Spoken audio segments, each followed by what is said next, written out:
ఈ వారం ఓటీటీలో రిలీజైన కొత్త కామెడీ డ్రామా మూవీ ఏనుగు తొండం ఘటికచాలం. దీన్ని రవిబాబు డైరెక్షన్లో డైరెక్ట్ ఓటీటీ రిలీజ్గా ఈటీవీ విన్లో స్ట్రీమింగ్కొచ్చింది. లాంగ్ గ్యాప్ తర్వాత రవిబాబు గారి నుంచి వచ్చిన మూవీ కావడంతో కొంత క్యూరియాసిటీ ఉంది. మరి ఈ మూవీ ఎలా ఉందో ఈ వీడియోలో చూద్దాం. స్టోరీ వైజ్ చూస్తే రిటైర్ అయిన ఘటికాచాలం తన ఇద్దరు కొడుకులు కోడళ్లతో కలిసి ఉంటాడు. ఇంట్లో వర్షిణీ సౌందర్రాజన్ యాజ్ భవానీ పనిమనిషిలా వర్క్ చేస్తుంది. కాని తన పెన్షన్ డబ్బు కోసం కొడుకులు అండ్ కోడళ్ళు ఘటికాచాలన్ని కరెక్ట్గా కేర్ చేయకుండా పట్టించుకోకుండా ఉంటారు. ఈ సమయంలో భవానీ అతన్ని సెడ్యూస్ చేసి ఇద్దరి మధ్య మ్యారేజ్ కూడా ప్లాన్ చేస్తుంది.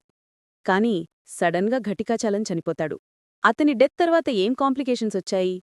అతని ఫ్యామిలీ అండ్ భవానీ కలిసి ఏం ప్లాన్ చేశారు? ఆ ప్లాన్ సక్సీడ్ అయిందా లేదా అసలు ఘటికాచాలం ఎలా చనిపోయాడు అనేది మూవీలోనే చూడాలి. ప్లస్ పాయింట్స్ విషయానికొస్తే Ravibabu mark comedy, quirky title cards, climax చిన్న ట్విస్ట్ అండ్ ఎమోషన్ ఇవన్నీ కొంతవరకు ఓకేగా అనిపించాయి. ఓల్డ్ రవిబాబు ఫిల్మ్స్కు ఫెమిలియర్ అయిన ఆడియన్స్కు కొన్ని సీన్స్ ఎంగేజింగ్గా అనిపిస్తాయి. పర్ఫార్మెన్స్ వైజ్ నరేష్ గారు, శ్రీకాంత్ అయ్యంగార్, వర్షిణి, గిరిధర్, విజయ్ భాస్కర్ వంటి యాక్టర్స్ తమ రోల్స్లో నీట్గా చేశారు. మైనస్ సైడ్స్కి వస్తే రవిబాబు మూవీస్ అంటే మినిమం ఎక్స్పెక్టేషన్స్ ఉంటాయి. ఎస్పెషలీ ఆయన మనసారా, నువ్విలా, క్రష్ లాంటి మూవీస్లో ఉన్న న్యాచురల్ కామెడీ ఆడియన్స్లో ఇంకా క్రీజ్ ఉంది. కానీ ఈ మూవీలో ఆ స్పార్క్ కనిపించదు. చాలామంది సీనియర్ కమెడియన్స్ ఉన్నా కూడా కామెడీ మరీ అంత లేదు.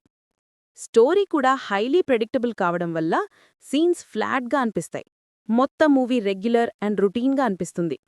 టెక్నికల్ వైజ్గా ప్రొడక్షన్ వాల్యూస్ యావరేజ్గా ఉన్నాయి. కొన్ని సీన్స్లో విఎఫ్ఎక్స్ వెరీ లో అనిపించాయి. మ్యూజిక్ జస్ట్ ఓకేగా అనిపించింది. సినిమాటోగ్రఫీ ఈజ్ డీసెంట్గా ఉంది. ఎడిటింగ్ ఇంకాస్త షార్ప్ ఉండాల్సింది అని ఫీలొచ్చింది. డైరెక్షన్లో కూడా రవిబాబు యొక్క యాక్చువల్ స్పార్క్ కనిపించలేదు అనిపించింది. క్రష్తో తిరిగి ఫామ్లోకి వచ్చారని అనుకున్నవారు ఈ మూవీ చూసి మాత్రం డిసప్పాయింట్ అవుతారు. ఫైనల్గా చెప్పాలంటే ఏనుగు తొండం ఘటికాచాలం ఒక below average comedy drama movie. Expectations లేకుండా టైంపాస్గా చూస్తే జస్ట్ ఓకే అనిపిస్తుంది. కానీ రవిబాబు మార్క్ కామెడీ కోసం చూస్తే డెఫినెట్గా డిసప్పాయింట్ అవుతారు. టైంపాస్కి మూవీ ఏదైనా చూసేయాలి అనుకుంటే ఈ మూవీ జస్ట్ ఓకే అనిపిస్తుంది. ఇలాంటి హానెస్ట్ రివ్యూస్ కావాలంటే వెంటనే ఈ వీడియోకి లైక్ చేయండి. మీకు ఈ రివ్యూస్ ఎలా అనిపించిందో కామెంట్లో మీ ఒపీనియన్ షేర్ చేయండి. అలాగే మా డిఎస్వి ఎంటర్టైన్మెంట్స్ ఛానల్కి సబ్స్క్రైబ్ చేయండి. మళ్ళీ నెక్స్ట్ వీడియోలో కలుద్దాం. Until then bye.